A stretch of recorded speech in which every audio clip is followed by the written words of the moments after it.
கட்டுப்பாடுகள் இருக்கும். அதுதான் உண்மை. அதான் சொன்னார, எனது சொந்த கருத்துங்கிறத தாண்டி கட்சியின் கருத்துக்கு நான் கட்டுப்படுவேன்னு சொல்றேன். அதனால அவர் பேசுறது மாறி மாறி பேசுறாருன்னு நீங்க எடுத்துக்கணும்னா அது உங்களுடைய விருப்பம். நான் அப்படி பார்க்கல.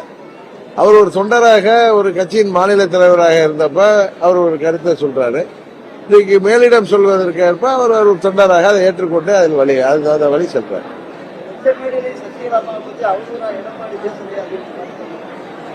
அதான் சொல்றேன், தன்னை பதவியில முக்கியமான பதவியில அமர வைத்தவர்கள் உயர்ந்தவர்கள் என்று யார் உணர்ந்தாலும் சரிதான்.